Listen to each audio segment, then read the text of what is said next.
Hello, everybody, and welcome to the podcast. This is the first of a new series of podcasts that I'm doing, joined by Alessandro. And in this series, we're going to be diving into some of the psychology around marketing and what's going on behind the scenes. So, before we get stuck into what we're going to be talking about this week, for those of you who might be new to the podcast, my name is Simon Batchelor. I'm a marketing consultant and I have been running a digital marketing agency for 21 years now.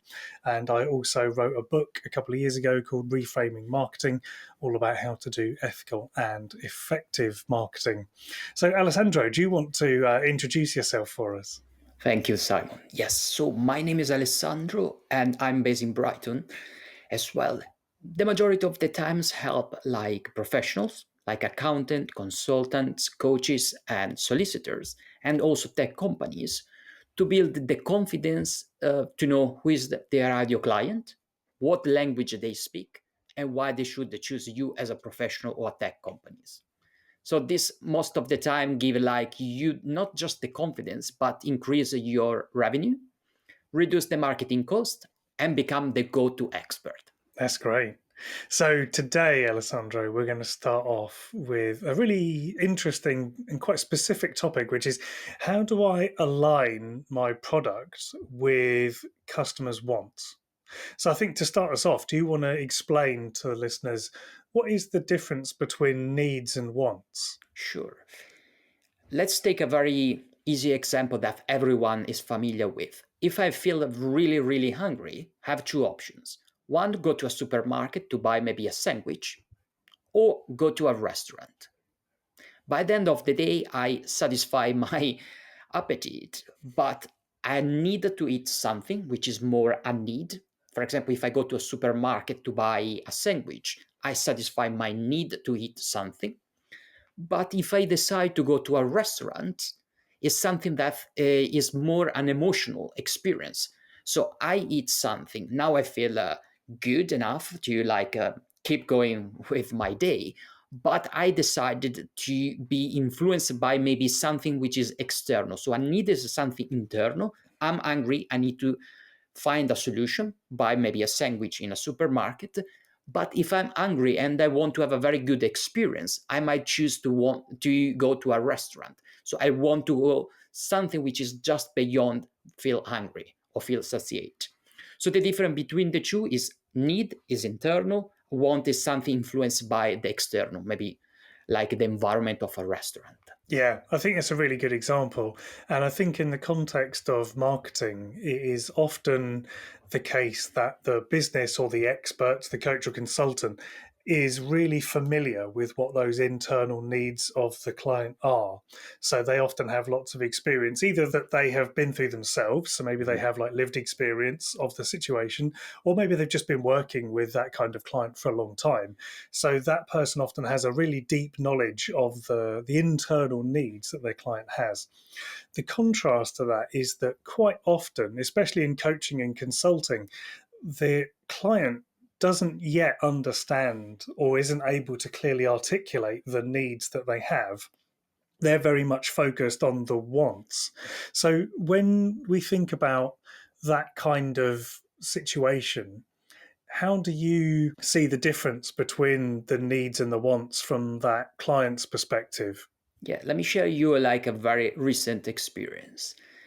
Because as you said, if when you are an expert you really know like the needs and the wants, because maybe you had a problem in the past, you create a solution and now you monetize on your solution by providing what the person needs rather than what they want. A classical example, because my area of expertise is about like marketing communication. A lot of people ask me, but do I need to have maybe a headshot taken by a professional like a photographer? I say yes, maybe that is something that we need to look at the second stage, because it's what you want or what the majority of people do, to have everything professional. But what you actually need is to be consistent with a message on LinkedIn, for example. Because if you have like the best headshots, but you're not consistent or you don't write anything on LinkedIn or any social media, people don't really know who you are and what is the value. So what I usually do is to listen a lot to what people verbalize, and most of the times is what they want. And this is, as a previous example, is what other friends or colleague did in the past. So they say, let me do exactly the same. So the Mm. strategy is to listen a lot and understand what they want, and then is not say no, this is what you actually need, but is to use the same language that they use in terms of what they want, and drive them step by step, or nudge them to what they actually need. So my strategy is to not neglect what they are saying, is just find a way to explain them. It's like maybe a transformation, or like a journey where this is what you want, but is what you need is exactly this one.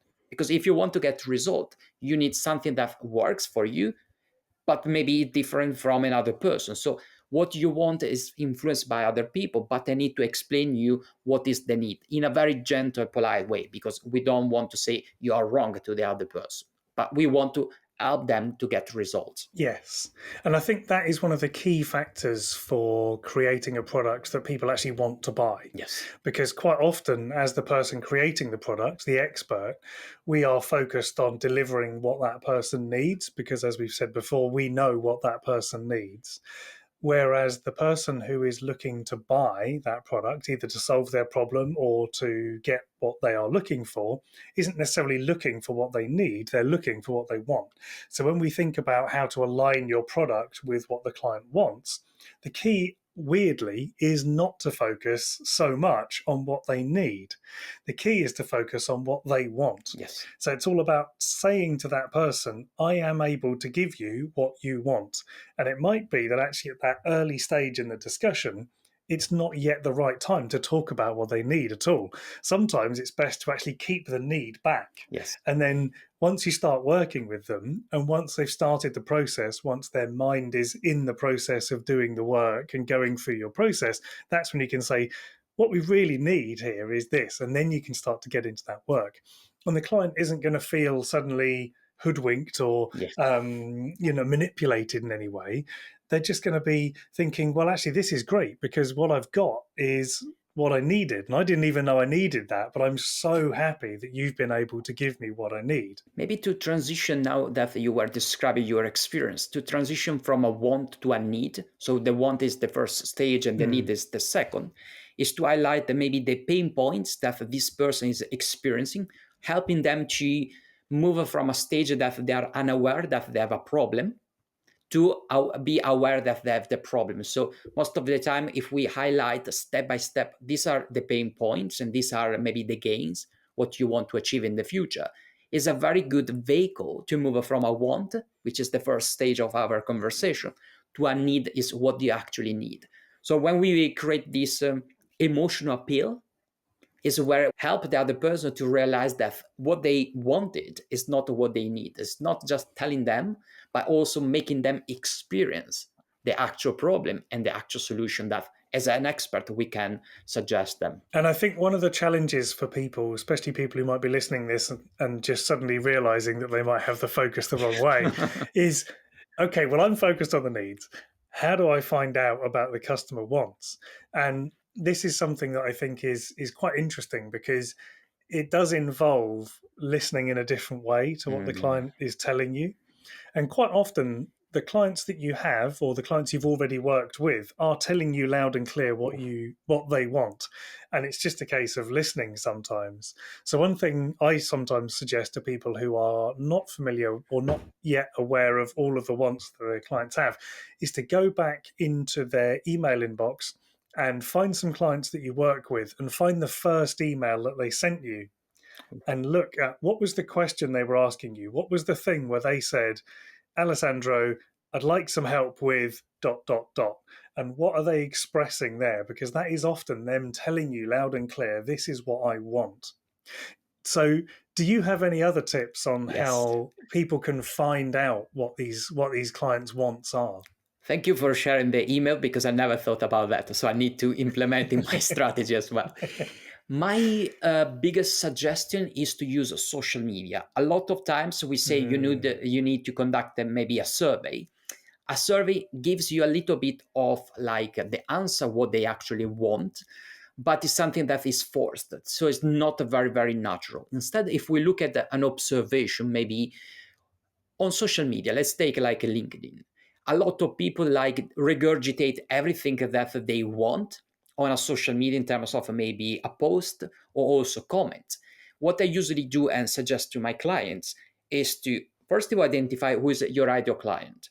And when we are going to look at what language they speak, look at the comments, look at the frustration, like all the emotional language that they use. So by listening, and most of the time listening is not just listening with our ears, but also reading and listen what they say behind some sentences on social media. Because on social media, there is no control over the emotions. They say everything that they think without inhibition. So they are very, very genuine with their thought and their emotions. So my suggestion is when you have identified who is the ideal client, go online on LinkedIn and look at their profile, their comments, their social media post, or their website, because their website tells a lot about you, about your personality trait, the one that you want to be seen by others. So my suggestion is also leverage the social media. There are a lot of negative things about social media, but the most important thing and positive is to listen what our audience says online without any kind of filter. Because with a survey, there is a little bit of a filter. With social media, instead, is very, very useful. I think that's a great tip. So I think for me, it's a case of taking a step back from where you are. If you feel that your product isn't quite landing, or maybe people aren't responding to your product offer in the way that you thought, it's a case of maybe just taking a step back and looking at, okay, so what am I saying in my product offer? Am I just talking about the needs, the real deep issues, the real deep things that people will get when they have worked with me or they've worked with my product? Or am I actually listening to what my clients are telling me loud and clear? And am I talking about what they want? Am I giving them what they're looking for at the point that they are making the decision to buy? So, have you got any closing thoughts for us, Alessandro? Probably by looking at what we're discussing these 15 minutes is active listening and like customer interactions is the most important thing, because even as professional expert we might have an understanding of our audience, but sometimes we understand that it's not 100% accurate. So active listening, listen more, ask questions to potential client or also existing clients, allowed us to refine our message, refine our product or service. So active listening and have a lot of interactions with your target audience. Yeah, that's great advice. Well, thanks everybody for listening and watching. If you've got any questions or comments, do let us know in the comments below. And if you would like to ask us a question, you can find both me and Alessandro on LinkedIn, and our LinkedIn profiles will be in the show notes or the description, so you can find us there. So thanks everybody for listening and watching, and we'll see you next time. Thank you. Bye. Bye bye.